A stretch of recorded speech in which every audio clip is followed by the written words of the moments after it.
ओम नमो भगवते वासुदेवाय नमो नमः। आज चौथा अध्याय जिसमें हिरण्यकश्यप का अत्याचार होता है और साथ ही प्रहलाद जी के गुणों का वर्णन होगा। मैं अपने आप को बहुत ही सौभाग्यशाली मानता हूँ कि जिस भक्तों का गुणगान नारद जी गा गा कर करते हैं, देवता की सभा बैठती है इनके गुणों को सुनने के लिए।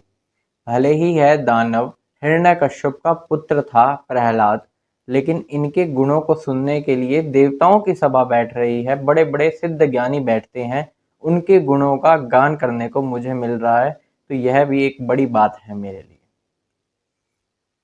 सबसे पहले हम जानते हैं कि ब्रह्मा जी जब वहां से चले जाते हैं, जब वरदान देकर वह अंतर्धान हो जाते हैं, तब हिरण्यकश्यप क्या करता है। हिरण्यकश्यप का शरीर उस समय हष्ट पुष्ट हो जाता है, वह बड़ा ही शक्तिशाली दानव बन जाता है और भगवान से द्वेष करने लगता है, क्योंकि उन्होंने उसके भाई हिरण्याक्ष को मारा था। उस विरोध के कारण वह उनसे द्वेष करता है, वह उनको मारने तक की इच्छा रखता है। यह द्वेष रखते हुए सबसे पहले तो वह तीनों लोकों के ऊपर राज करने की सोचता है। इस संसार या संसार से परे ऐसा कोई नहीं था, सिर्फ तीन को छोड़कर, जो कि थे महादेव जी, विष्णु भगवान और ब्रह्मा जी। इन तीनों को छोड़कर सभी देवता लोग इनके सामने भेंट लेकर प्रस्तुत रहते थे, इनकी सेवा करते थे। इंद्र का राज्य इन्होंने छीना, हिरण्यकश्यप ने इंद्र का राज्य छीनकर उस पे बैठा हुआ है, वहां पर शासन करने लगा। वह राज्य बड़ा ही सुंदर था, स्वर्ग से भी सुंदर था।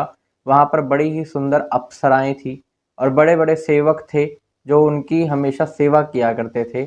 ऐसा कोई भोग था ही नहीं जो स्वर्ग में ना हो, और यह तो इंद्र आसन स्वर्ग से भी बढ़कर है।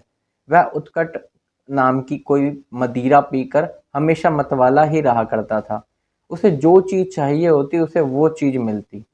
अंतरिक्ष उसको खुद लाकर वह चीज देता था। जो स्पेस है, जो समुद्र है, उसको रत्न और राशि पहुंचाता था अपनी पत्नियों के साथ।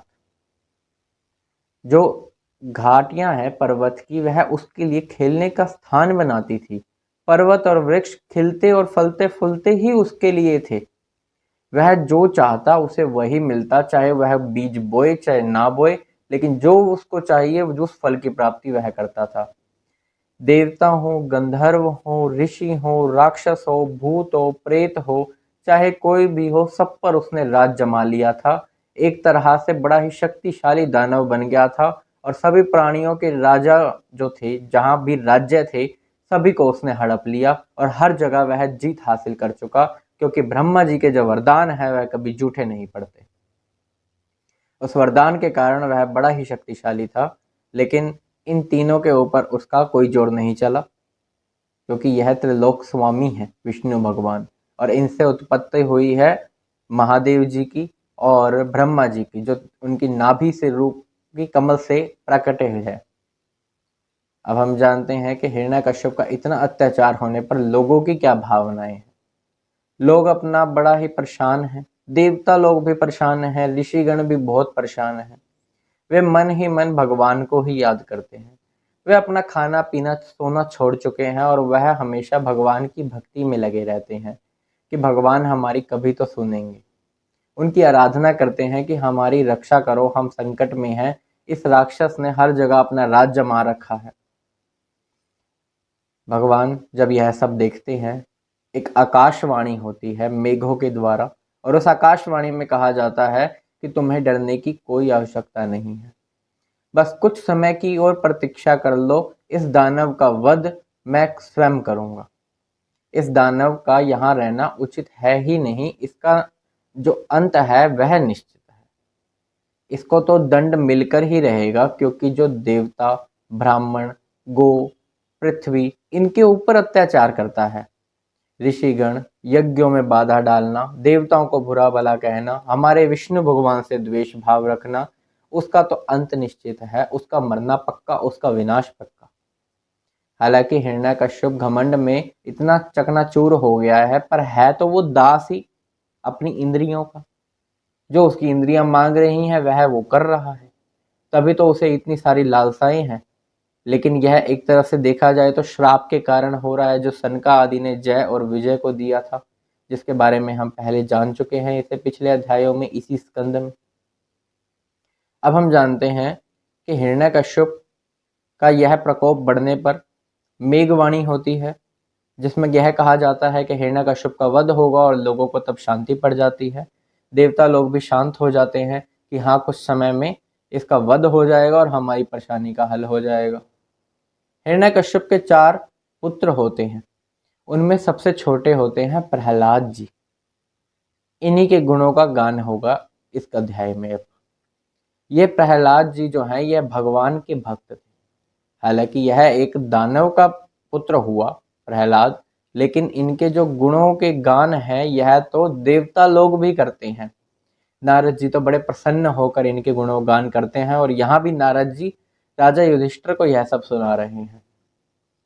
तो नारद जी कहते हैं कि प्रहलाद जी वैसे तो सबसे छोटे हैं, लेकिन गुणों में सबसे बड़े हैं।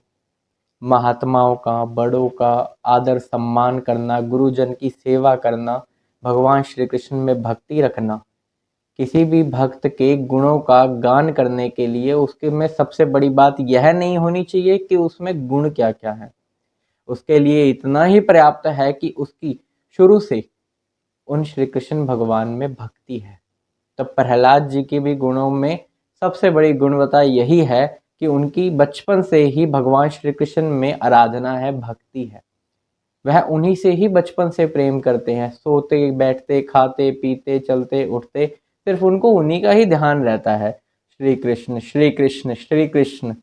इसके अलावा तो उनकी बुद्धि में और मन में कुछ आता ही नहीं। लेकिन प्रश्न युधिष्ठिर जी के मन में यह उठता है कि इतना अच्छा पुत्र जो कि भगवान में भक्ति रखे, तो हिरण्यकश्यप इससे क्यों घृणा करता है। यह प्रश्न वह नारद जी से करते हैं। लेकिन नारद जी बता रहे हैं कि प्रहलाद जी का भाव कैसा है, वह सुनिए। प्रहलाद जी जब ऐसा मानते, अपने मन में भाव रखते कि सामने ठाकुर जी हैं, कृष्ण भगवान हैं, तो फिर वह बड़े ही उत्सुक हो जाते, गाने लगते, बेसुरा बेसुरा चाहे जैसा आता हो वैसा गाने लगते। जब वह कहीं बाहर होते, भीतर या बाहर, अगर उनको ऐसा लगता कि मेरा नाचने का मन है उनके लिए, तो वो नाचना शुरू कर देते। वह शर्म नहीं करते कि मैं कहाँ हूँ, मैं क्या कर रहा हूँ, लेकिन उनके लिए नाचना है तो वह नाचने लग जाते। जब उनको कभी कभी ऐसा भाव आता कि वह श्री कृष्ण भगवान उनसे दूर जा रहे हैं, तो वह जोर जोर से रोने लग जाते। इतना प्रेम भाव कि हर समय उनको केवल वही दिखते, वही सुनते, उनके अलावा उनको कुछ किसी चीज में रस ही नहीं आता था। बचपन से ही श्री कृष्ण भगवान में इतनी भक्ति होना, यही सबसे बड़ी बात है। इसी कारण से नारद आदि देवता प्रहलाद जी के गुणों का गान कर रहे हैं। अब इसके अगले अध्याय में यह वर्णन होगा जो युधिष्ठिर ने प्रश्न पूछा था कि नारद जी प्रहलाद जी का इतना भक्ति भाव रखना, गुरुजन का सम्मान करना, बड़ों का सम्मान करना, और उनके पिता तो ऐसे होते हैं जो पुत्र पर कृपा ही करते हैं, वह उसे अच्छे मार्ग पर ले जाते हैं। लेकिन उनका पुत्र तो वैसे ही अच्छे मार्ग पर था, महात्मा और गुरुजन की सेवा किया करता था, श्री कृष्ण भगवान में उनकी भक्ति थी, और क्या चाहिए। तो हिरण्यकश्यप क्यों घृणा करता था, इसका वर्णन अगले अध्याय में होगा।